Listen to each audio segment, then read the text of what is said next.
이 윤석열 대통령이 영국 방문 마치고 돌아오자마자 그러니까 이제 비행기에서 사실 결심을 했겠죠. 그런데 국정원장만 바꾼 게 아니고 1차장, 2차장을 싹 바꿨습니다. 바꿨다. 1차장, 2차장은 바꾸고 국정원장은 그냥 물러나게 했죠. 그런데 왜 그랬을까? 많은 국민들이 의심하고 궁금해하지요. 짐작가는 게 좀 있습니다. 그 전부터 좀 시끄러웠어요. 국정원장과 1차장이 인사 문제를 놓고 아주 알력이 심하다. 그래서 뭐 그때 또 바꾼다 그런 얘기도 했었는데 그냥 지나가더라고요. 그러면 그때 정리를 하든지 아니면 바꿔야 되겠네 하고 생각하면 후임자를 마음속으로 결정하고 있다가 바꿀 때 후임자를 지명을 하면서 해야지. 후임자도 지명 안 하고 그냥 싹 바꿔버리면 원장도 없고 지금 상황이 어떤 상황입니까? 그러면서 또 1차장, 2차장은 또 지명을 해요. 원장하고 차장하고 사이가 안 좋아서 벌어진 일이면 그 후임은 원장 의견도 좀 들어보고 차장도 좀 같이 맞춰보고 이렇게 하는 게 좋은 거 아닌가요? 물론 원장이 재청권이 있거나 그러진 않겠지만 이번에 이런 일 때문에 그랬다고 한다면 그렇게 하는 것이 순서고 순리 아닐까 싶은데 참 이해를 못하겠습니다. 할 말들이 더 많지만 일단 패널들 얘기를 들어보고 또 제가 말씀을 드리도록 하지요. 정기랑 교수, 도대체 무슨 일이 있는 겁니까? 아니, 국가 최고 정보기관의 일이 우리가 일일이 다 알 수는 없는 노릇이죠. 근데 방금 앵커께서도 얘기했습니다만 그 국정원이라는 조직에서 벌써 1년 6개월 사이에 서너 차례 인사 파동이 지금 있었다는 거 아니겠습니까?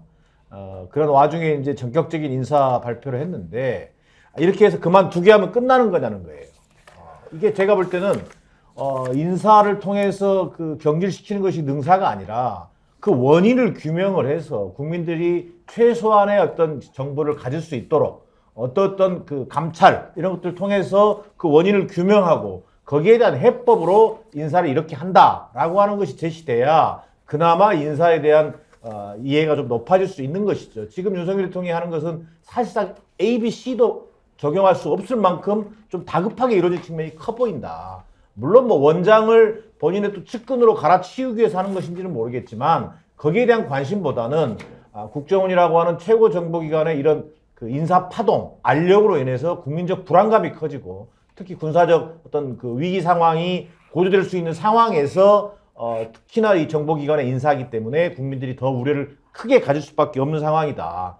다시 한번 강조하지만 국정원장 내부의 인사 알력에 대해서 철저한 원인 규명과 거기에 대한 감찰을 통해서 국민들에게 최소한의 어떤 정보를 보여줄 수 있는 것, 그것이 인사의 투명성이고 또 그것이 곧 정보기관을 더 국가 안보에 충실하게 어떤 기여할 수 있는 그런 조직으로 끌고 갈 수 있는 길이라는 게 제 판단입니다.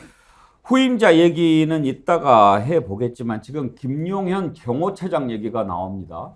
근데 김용현 차장이 누굽니까? 윤석열 대통령 충암고등학교 1년 후배입니다. 이상민 장관도 고등학교 후배죠. 윤석열 대통령 인재풀이 왜 이렇게 좁습니까? 그냥 서울법대 후배나 검찰 출신 고등학교 후배 아니면 어렸을 때 사귀었던 친구 거기에서 벗어나지 못합니다. 그렇게 인사를 해가지고 어떻게 나라를 하나로 만들고 미래를 향해서 갈 수 있을까 그런 걱정이 드는데 아무튼 이 최수영 컨설턴트 국정원장하고 차장하고 알력이 계속 뭐 있었다. 인사 문제를 놓고 뭐 비서실장이 어쨌든 이런 얘기 좀 있었잖아요. 네, 있었죠. 저는 제가 제일 황당한 거는 국정원 뭐 원장은 뭐 장관급 공직자를 떠나서 어쨌든 한 국가의 최고 수장이고 1, 2차장은 이제 분야를 나누어 가지고 이제 하는 차관급 공직자들인데 이 사람들이 그 말하자면 자기들이 어떤 뭘 할 때마다 언론에다 실시간으로 플레이를 한 거잖아요. 그러니까 쉽게 말해서 친한 기자한테 흘려가지고 단독이라는 이름으로 쓰게 해가지고 계속 국정원 기사가 나온 거잖아요. 1차장이 그렇게 하면 또 2차장이, 아까 뭐 원장이 반격하고 또 원장이 반격하면 또 뭐 기조실장 얘기가 나오고 이런 식으로 지난 1년 6개월이 운영이 됐는데 저도 이해가 안 되는 거죠. 어떻게 그 정보기관의 그 최고위 급들이 각자가 언론 플레이를 해가지고 내부의 일들을 외부에 발설시키면서 그것을 권력투쟁 혹은 자신의 입지 강화를 위한 수단으로 삼을 것이냐. 저는 언론 플레이를 하는 거는 정치인들이나 하는 거지. 이게 엄중하게 퇴직하고 나서도 정부에 대해서 끝까지 함구해야 되는 그런 사람들이 이런 일들을 했다는 게 저는 믿겨지지도 않고, 그다음에 지금 그렇지 않아도 이것을 대통령께서 너무 했던 것도 너무 늦지 않았나 싶어요. 이런 문제가 좀 나왔으면은 초기에 좀 뭔가 리더십에 대한 문제를 물었어야 하는데 1년 6개월이 지나서야 원장을 포함해서 1, 2차장을 동시 경질하는 거, 조금 말하자면은 뭔가 이 정보기관이 톱니바퀴처럼 정교하게 맞아서 돌아가지 못하지 않느냐라는 의구심을 사기엔 충분할 것 같습니다. 전희영 교수, 지금 이스라엘과 하마스가 전쟁을 하고 있는데 발단이 이스라엘이 하마스 공격을 그냥 그렇죠. 받은 거 아닙니까? 그런데 하마스 공격이 있을 거다라고 하는 것은 그야말로 세계 최고의 정보기관으로 꼽히는 이스라엘 모사드 정도면은 캐치를 했어야죠. 그런데 그냥 한 방 맞은 것 아닙니까? 이게 왜 이렇게 됐나 하고 봤더니 이스라엘 정보기관 모사드가 내부에 알력이 있었더라고요. 그래가지고 그냥 그것 때문에 정신이 없어가지고 할 일을 제대로 못한 거예요. 그러다가 당한 거죠. 정보기관에서 인사 문제 가지고 이렇게 시끄럽고 이래가지고 무슨 정보활동을 제대로 할 수 있겠습니까? 그렇습니다. 이 국정원에서의 파벌 다툼이 윤석열 정권 레임덕의 한 모습이라고밖에 볼 수 없는 것, 지금 앵커님께서 말씀해 주신 대목과 정확하게 일치합니다. 세 가지 한번 짚어보면, 첫 번째로 국가의 중요 기관에서 개혁을 통해서 서로 잘하려고 하는 것이 아니라 인사 문제를 놓고 서로 싸우고 있었다는 거죠. 그것도 수뇌부가 싸우고 있었다는 겁니다. 두 번째 문제 한번 살펴볼까요? 국정원이 어떤 것입니까? 우리나라 같은 분단 국가에서 최전방에서 정보를 수집하고 안보와 직결된 기관인데, 이런 기관에서 지금 이스라엘 하마스 사태뿐만 아니라 러시아, 우크라이나 사태, 그리고 최근에 북한의 정찰 비행 위성 성공했다는 소식이 지나는 이렇게 엄중한 시기에 내부에서 안보를 위해서 일하는 것이 아니라 본인들 자리 다툼을 하고 있었다는 겁니다. 일각의 언론 보도를 보면 일부 인사는 비리 문제까지 불거졌다, 이런 의혹까지 제기되고 있으니까 정말 분단 국가인 우리나라에서 국정원이라는 말을 쓸 수 있는지 부끄러울 수준이다라는 생각이 들고요. 세 번째, 역시나 대통령의 책임론을 벗어나기 어려울 것으로 보입니다. 말씀해 주셨듯이 국정원 내부의 알력 다툼은요, 사실 1년 6개월, 1년 5개월 정도 계속 언론을 통해서 보도가 됐습니다. 기조실장이 국회 출석 앞두고 갑자기 그만둔 것, 사실 이것도 굉장히 이례적인 일이잖아요. 그런데 가장 문제는 뭐냐면 올해 6월에 대통령이 제거한 국정원 1급 7명에 대해서 인사가 번복되는 인사 파동이 있었습니다, 이미. 그 이후에 언론 보도를 보면 11월 초에도 또 이 문제 제기가 있었다고 하는데, 그때마다 야당이라던가 정치권에서 국정원 조직이 기강이 무너졌다, 문제 있으니까 해야 된다라는 것을 대통령이 무시하고 있다가 지금 후임 인사도 정해지지 않은 상태에서 부랴부랴 국정원장, 1차장, 2차장을 그냥 경질해버린 겁니다. 윤석열 대통령이 무슨 문제가 있을 때마다 지적을 하면 귀담아 듣지 않고 이렇게 하다가 결국은 인사 파동 문제가 국정원의 문제까지 드러난 것으로 보이는데요. 윤석열 정권이 안보에 있어서 계속 헛다리 외부의 문제만 짚을 것이 아니라 국내 최고 정보기관에서 구멍이 숭숭 나고 있고 안전핀이 뽑혔다는 거 좀 반성하고 돌아봐야겠습니다. 그래요. 이은영 소장, 인사를 네. 놓고 국정원장하고 차장 갈등이 심하고 알력을 빚었다고 하는데, 그거요, 사실은 예를 들어서 인사를 놓고 서로 의견이 다를 수는 있죠.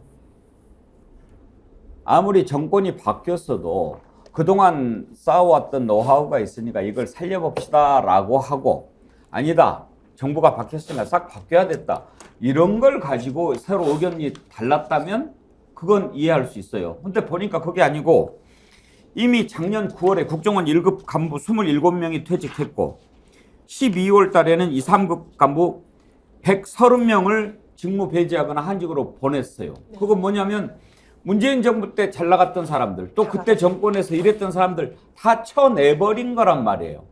그런데 무슨 인사를 가지고 알력을 빚습니까? 그건 아주 추잡한 자리 다툼에 불과한 거죠. 이제 다 정리했고 그 요직에 내 사람 심자 이렇게 하고 싸운 거 아닙니까?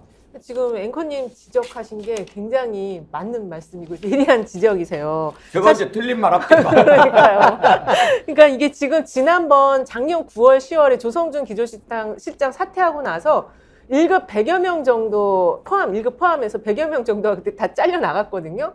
그럼 이제 조직은 안정화가 돼야 되는데 올해 6월에 1급 7명 인사했는데 또 이게 번복이 된 거예요. 그래서 이 내부의 그 기관과 규율이 지금 잡히지 않고 있고, 이거는 지금 새로 김용현 마지막 이제 극약 처방으로 대통령 최측근이 지금 가도 이거는 해결되지 않을 수 있다.